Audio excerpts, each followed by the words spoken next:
sees a return to action for Lamar Jackson. The first time since week 4. As you might surmise, he makes quite a difference when he's available, especially to Mark Andrews. Here on a 4th and goal, great play design. He finds his guy. Touchdown Ravens on a 4th down, and the lead is 7-3. They do not look back. This is a beautiful play design. Jackson, there's his man, and it's Andrews for the 2nd time. Great play design, and a couple of Dolphins run into one another, and that's going to give 89 all the room he needs to find the end zone. 3rd quarter, same score. It's a 3rd and 6. That's the money down in this league. And this is Jackson. Nowhere to go. Oh, I can go to the 50 on a run. Hamstring looks great. One tight end's already caught 2. Where's my guy, Charlie? Charlie Kohler there, and it's the Ravens cruising. And then here, clean pocket. Time to climb that pocket and find Rashad Bateman. 3 touchdown passes went under duress, the most in any game by a quarterback this season. And the Ravens go on to the victory. And Lamar Jackson is joining us now. Lamar, hey, it's Scott Van Pelt. Thanks for taking a minute to be with me here on the show back at home in South Florida. And I've heard athletes say that the hardest thing to do, man, is to listen to your body and let your body tell you when you're good enough to get back to it. How difficult was it to buy the time you needed to be as healthy as you were tonight? Yeah, you know, it's tricky. It's a hamstring injury, and I never had a hamstring injury before, but I just know if I want to go back out there and compete with my guys, man, I got to let it heal up a little, and that's all we did.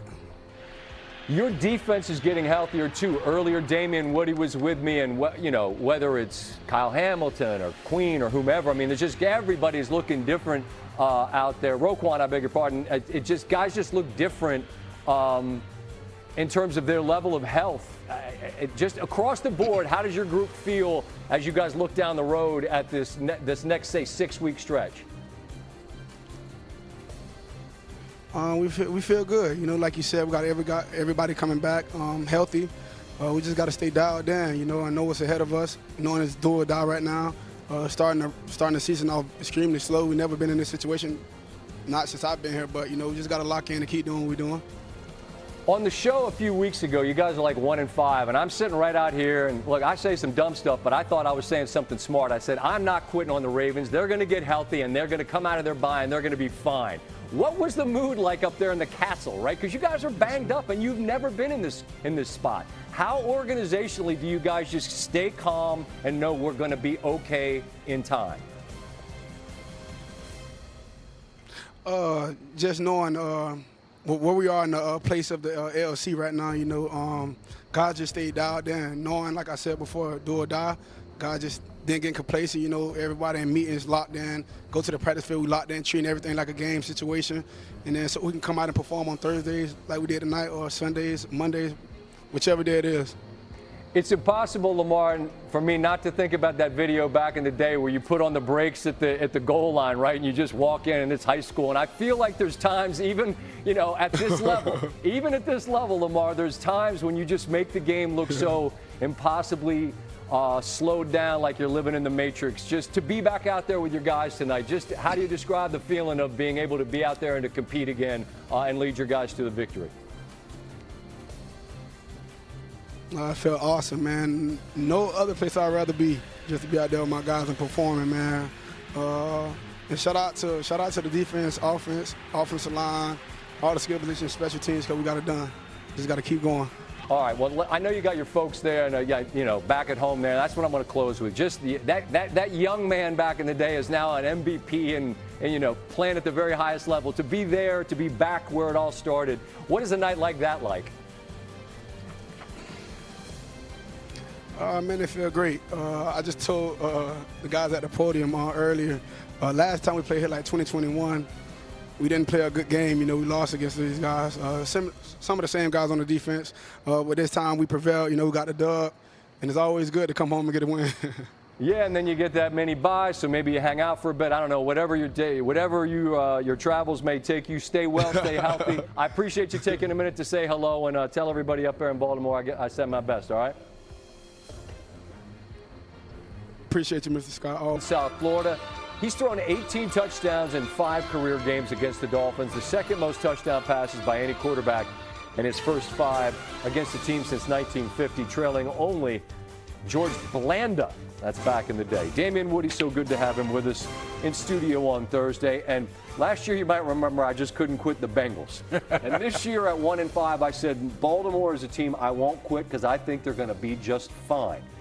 Here they are with a convincing victory with not just Lamar back, but a bunch of pieces on defense on all levels that are coming back healthy. Are you as bullish on Baltimore long-term as I am? Listen, initially, I said Baltimore was done. I was ready to stick the fork in Baltimore, but what we've seen from Baltimore is, again, like you said, they're getting healthy. The key for Baltimore is their defense. Their defense, those guys on the defensive side of the football getting healthy and playing the style of football, the brand of football that we've been used to with the Baltimore Ravens. Remember last year, it had a similar type of situation where the defense was bad. Then they moved Kyle Hamilton back kind of, in the deep part of the secondary. Things started to stabilize and that defense really took off. You can kind of start seeing now this defense starting to stabilize some. We were there in Baltimore for a Monday night game against Detroit where they just could not get off the field. And they couldn't get stops against anyone. Tonight they hold Miami to 6, and I understand Miami largely this season has been on the struggle bus, but look, this is a giant step in the right direction from the defense, and obviously Lamar changes the calculus entirely. As we're watching upstairs earlier, there was a play that you said is above the X's and the O's. We're going to look at it. I want you to explain to me what you're talking about. Yeah, it's literally Lamar Jackson. You see the pocket, the Miami Dolphins, the pocket starting to clap. And Lamar Jackson, this is just vintage Lamar Jackson. Here he is, just escaping the pocket, keeping his eyes down the field, and just making, one of those plays that's above the X's and O's.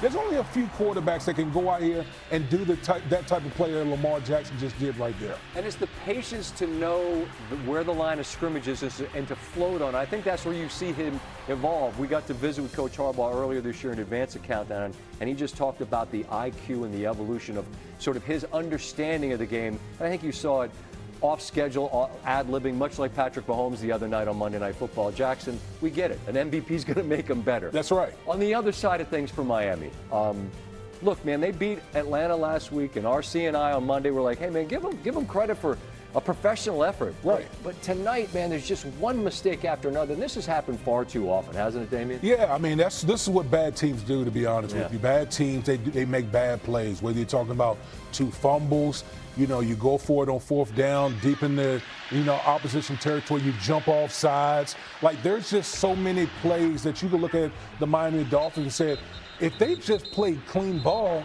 we might have who knows what this game could have been. But, again, bad teams make bad plays at bad times. Yeah, and I think, look, whether it's this week in the bye, or we've heard that Miami's going to have patience with Mike McDaniel, I think we could see that something's going to have to change. There's going to be changes. They're pot committed on Tua, man. He got that money, and it just seems like something will change there. I just want to bring it back to Baltimore just to ask one question as it relates to the division, because Pittsburgh jumped out to a decent start. They've lost a couple in a row. If you just were to compare Baltimore to Pittsburgh, do you see Baltimore as the clearly superior team? Yes, I think Baltimore is the best team in the division. When you look at the Pittsburgh Steelers, what did I tell you up there? They're old and slow. Yeah. They are old and slow, particularly on the defensive side of the football.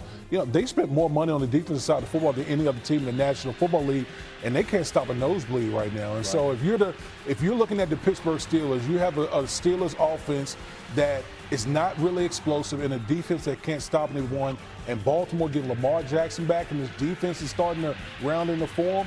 Should be very, very worried if you're the Pittsburgh Steelers. Yeah, and I mean, we take a look at the schedule as it sets up for Pittsburgh as it relates to Baltimore, and Baltimore's schedule gets considerably more manageable. I never use the word easy in the National Football League, but theoretically more manageable. And just a night like tonight, this is what good teams do against bad teams. They beat them, and they beat them with relative ease, and this is what we expect to see from Baltimore throughout the year, and I would presume moving forward. Absolutely, and I mean this is great. Well, you got a 10-day, you got a 10-day mini bye. So now your quarterback get even more healthy, along with the other guys on the defensive side. All right, well, more to come as we look ahead towards Week 9 in the National Football League with Damon in just a bit.